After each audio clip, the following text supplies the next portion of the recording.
안녕하세요, 뉴런입니다. 여러분은 오늘 밤 잠에 들어서 어떤 꿈을 꾸게 될까요? 뭔가 꿈은 우리의 의식 영역에서 벗어나서 통제할 수 없는 대상인 것 같기 때문에 어떤 꿈을 꾸게 될지 아는 건 좀 어려워 보입니다. 하지만 만약 그 꿈을 우리가 직접 통제할 수 있다면 어떨까요? 2023년 사이언티픽 레포트에 MIT 미디어랩에서 진행한 연구가 하나 게재되었는데요. 이 연구에서는 참가자들이 꾸는 꿈의 내용을 연구자들이 원하는 대로 유도하는데 성공을 했습니다. 말만 들으면 인셉션 같은 영화에서나 볼 법한 일들이 벌어지고 있는 것 같은데요. 자, 그런데 이 꿈을 유도하는 방법 자체는 그리 새로운 건 아니더라고요. 그래서 이 분야 사람들은 꿈을 유도하는 걸 꿈 배양, 드림 인큐베이션 이라고 부릅니다. 방법은 생각보다 간단하더라고요. 피험자들에게 수면에 들 때 반복적으로 이 나무라는 주제를 떠올리도록 신호를 들려주는 겁니다. 그랬더니 이 참가자들 중에서 이 나무와 관련된 꿈을 보고한 비율이 평균 70%에 달했고, 그리고 이 나무와 관련된 테마가 꿈에 잘 반영이 될수록 창의력 과제에서 더 높은 점수를 기록했다고 합니다. 그래서 이 실험은 이 꿈의 내용을 어느 정도 조절하면서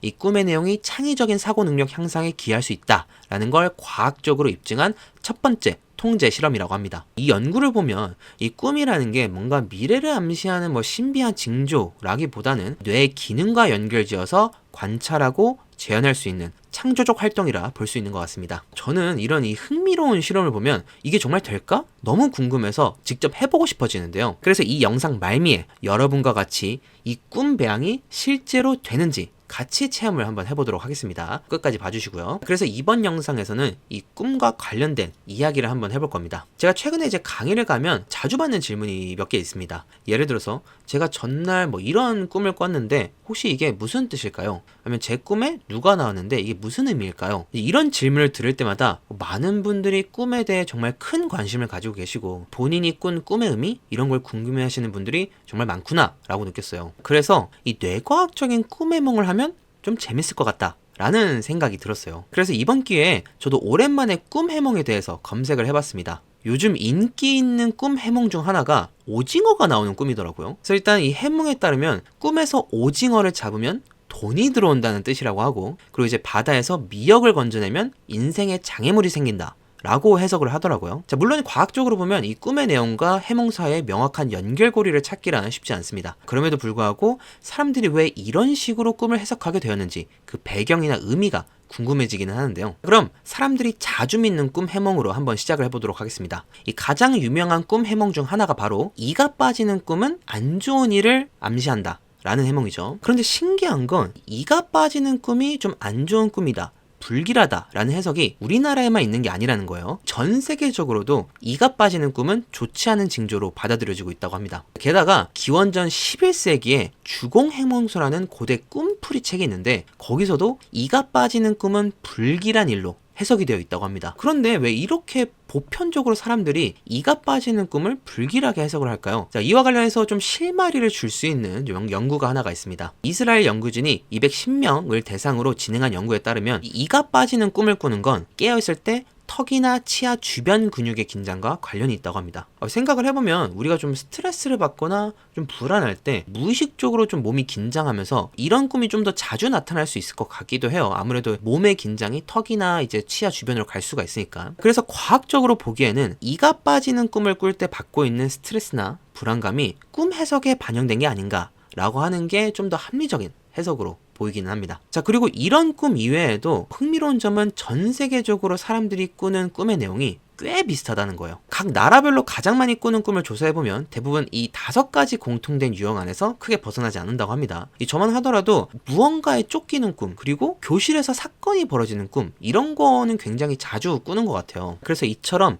많은 사람들이 비슷한 꿈을 꾼다는 사실은 결국 이 꿈이라는 게 뇌의 공통된 원리와 비슷한 심리적 반응을 기반으로 한다는 증거일지도 모르겠습니다. 그렇다면 뇌과학적 혹은 심리학적으로 의미 있는 꿈이라는 게 정말 존재할까요? 지금까지 진행된 연구들을 살펴보면 모든 꿈이 의미를 가지는 건 아닐 수 있지만 그 중에서도 주목할 만한 꿈들은 분명히 있는 것 같습니다. 그 첫 번째로 돌아가신 부모님이 나오는 꿈입니다. 자, 이 꿈은 뭐 사별한 다른 가족이나 아니면 무지개 다리를 건넌 반려동물도 이제 포함이 되는데요. 돌아가신 이들을 꿈에서 마주하는 경험은 이제 많은 경우에 이 남아있는 사람들에게 위안과 평온을 주고 미처 표현하지 못하는 감정을 어루만지는데 이제 도움이 된다고 합니다. 그래서 이를 뒷받침하는 연구가 있는데요. 이제 뉴욕의 호스피스 센터에서 유가족 278명을 대상으로 이 고인이 꿈에 나타난 경험이 정서에 어떤 영향을 미쳤는지 조사한 연구가 있는데요. 자, 여기 그래프에서 볼 수 있듯이 고인을 꿈에서 만난 후 유가족들은 고인의 부재를 좀 더 받아들이고 정서적 편안함이 증가하는 경향을 보였다고 합니다. 그리고 이제 응답자의 다수가 꿈에서 돌아가신 분이 좀 건강해 보이거나 평온하게 안식을 취하는 모습 혹은 좀 짧은 메시지를 전하는 장면처럼 긍정적인 꿈을 경험했다고 이제 얘기를 했는데요. 자, 이런 꿈은 마치 이 돌아가신 분들이 본인들은 괜찮다 라는 신호처럼 느껴져서 유가족들에게 심리적인 위로와 평안을 가져다주는 경우가 많았다고 합니다. 그리고 이러한 꿈은 그동안 좀 억눌러 왔거나 해피해온 슬픔 같은 감정들을 자연스럽게 마주하고 정리할 수 있는 기회가 되기도 했다고 합니다. 근데 사실 이러한 현상은 이 연구자들이 꿈의 기능으로 제안해온 이론과도 연결되어 있는데요. 바로 감정 조절 가설이라고 불리는 개념입니다. 그래서 이 이론에 따르면 꿈은 우리가 일상에서 겪은 감정, 특히 부정적인 감정들을 처리하고 정리하는데 중요한 역할을 한다고 합니다. 그래서 아마도 이러한 기능은 꿈을 많이 꾸게 되는 시기인 이제 렘수면 시기에 감정을 담당하는 변형계가 활발하게 작동하는 것과 관련이 있을지도 모르는데요. 그래서 한 임상 이론가는 이를 두고 꿈을 밤의 치료사라고 표현을 하기도 했습니다. 제 경우에도 생각을 해보면 좀 저한테 좀 안 좋은 일이 있을 때 제일 좋은 거는 그냥 푹 자고 일하는 게 저한테 제일 좋더라고요. 자, 비슷한 맥락에서 이혼이나 이별처럼 좀 정서적으로 큰 상처를 남기는 경험 이후에도 이 상대방이 이제 꿈에 등장하는 경우가 있는데요. 자, 이런 꿈도 마찬가지로 이분들이 우울감에서 벗어나고 좀 부정적인 감정을 해소하는데 도움이 되었다고 합니다. 꿈에 좀 전 여친이 나왔다고 해서 이 전 여친을 그리워하는 게 아니라 그걸 극복하는 과정으로 생각을 해도 되지 않을까라는 생각이 드네요. 그럼 이번에는 또 다른 꿈을 이야기를 해볼게요. 자, 여러분 혹시 꿈을 꿨는데 좀 시험에 늦거나 아니면 시험장에 갔는데 백지를 내는 꿈 혹시 꿔보신 적 있으신가요? 아마 많은 분들이 한두 번쯤은 경험을 해보셨을 것 같은데요. 저도 그래요. 좀 특히나 또 이런 시험 관련 꿈들은 유독 좀 불안하거나 답답한 느낌을 줬던 경우가 너무 많아서 깨어나서 이게 꿈이었구나 라고 좀 안심했던 기억이 여러 번 있어요. 자, 그런데 이 꿈은 과연 꿈의 내용처럼 정말 불길한 징조일까요? 자, 그래서 이 꿈이 실제 시험에 어떠한 영향을 미치는지 살펴본 흥미로운 연구가 있습니다. 신경학자 이사의 알러프라는 분이 프랑스에서 의대 입시를 앞둔 학생들을 대상으로 이 시험 직전에 어떤 꿈을 꾸었는지를 조사를 했습니다. 제가 전문가는 아니지만 이 프랑스 의대 입시가 굉장히 치열하다고 알고 있거든요. 정말 긴장하고 있는 학생들을 상대로 이런 연구를 했다라는 게 정말 이제 인상 깊은데요. 이 학생들이 시험 전에 꾸는 꿈은 대부분 시험에 지각하거나 아니면 문제를 못 풀거나 그런 부정적인 내용이 많았다고 합니다. 자, 그런데 정말 흥미로운 건 이 그래프에서 볼 수 있듯이 꿈의 내용이 부정적이었더라도 이 시험 관련 꿈을 자주 꾼 학생일수록 실제 성적이 더 좋았다라는 겁니다. 이 시험 꿈을 전혀 꾸지 않은 학생보다 자주 꾼 학생이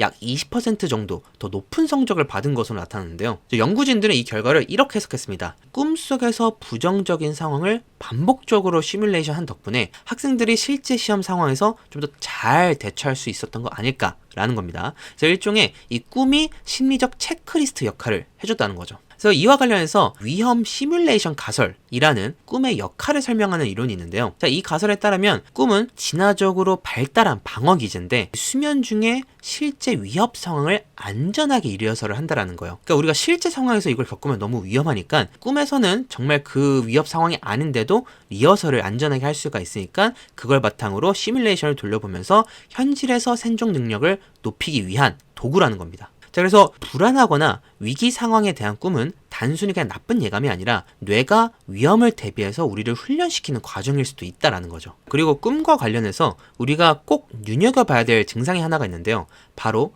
렘수면 행동장애 혹은 꿈 행동장애 라고 부르는 증상입니다. 자, 그래서 이 증상은 꿈을 꾸는 동안 실제로 꿈의 내용을 행동으로 옮기는 수면 장애를 말합니다. 자, 예를 들어서 꿈속에서 누군가와 싸우고 있다 라고 하면 실제로 막 팔을 휘두른다거나 소리를 지르기도 하고 좀 심한 경우에는 옆에 자는 사람을 때릴 수도 있는 거죠. 원래라면 우리는 꿈을 꾸는 동안 뇌의 운동 영역은 활성화되더라도 이 척수 아래로 신호가 전달되지 않도록 하기 위해서 뇌가 일종의 그 마비 상태를 유도하거든요. 그런데 렘수면 행동장애가 있는 경우는 이 마비 기능이 풀리면서 꿈속 행동이 실제로 나타나는 현상이 벌어진다는 겁니다. 그런데 중요한 건 특히나 이 50대 이상의 남성이 특별한 이유 없이 이 증상을 보이는 경우에는 대부분 파킨슨병이나 루이소성 치매로 이어졌다고 합니다. 그래서 이게 신경퇴행성 질환의 초기 신호일 수도 있다는 점에서 좀 주의를 기울여야 한다고 하는데요. 파킨슨병이 좀 생소하신 분들을 위해 간단히 설명을 드리자면, 이 파킨슨병은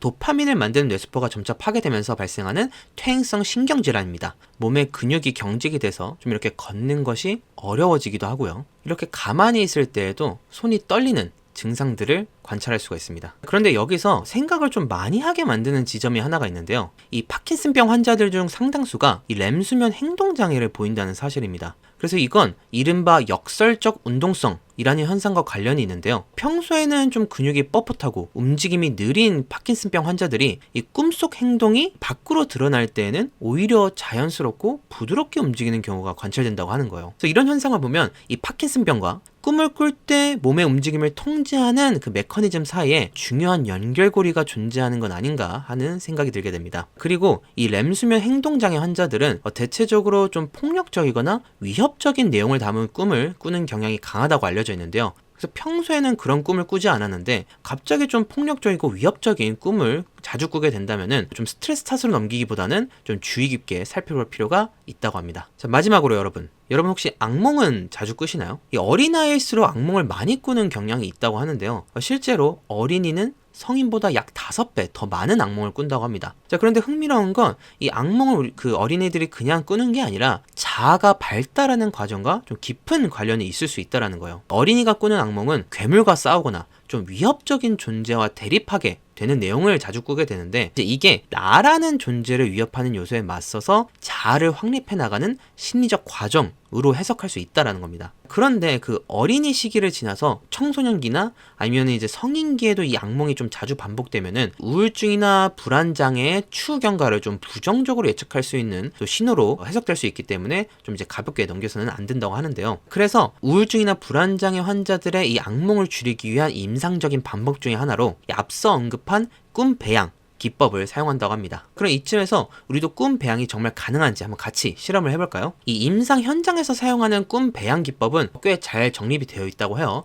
그런데 지금은 여러분과 함께 좀 간단하게 체험할 수 있는 버전으로 진행을 해보겠습니다. 그래서 여러분도 한번 해보시고 정말 이 꿈 배양이 되는지 댓글로 달아주시면 재밌을 것 같아요. 그래서 우리는 오늘 우주를 여행하는 로켓을 꿈에 심어볼 겁니다. 그래서 이 영상 시점을 잘 기억을 해두셨다가 잠들기 직전에 다시 틀어보셔도 좋을 것 같아요. 준비되셨나요? 이제 한번 심호흡을 한번 해주시고 눈을 감고, 생각을 억지로 통제하려고 하지 마시고 좀 마음이 이렇게 이리저리 떠돌아도 괜찮습니다. 그리고 지금 우주를 여행하는 로켓의 모습을 떠올려 보세요.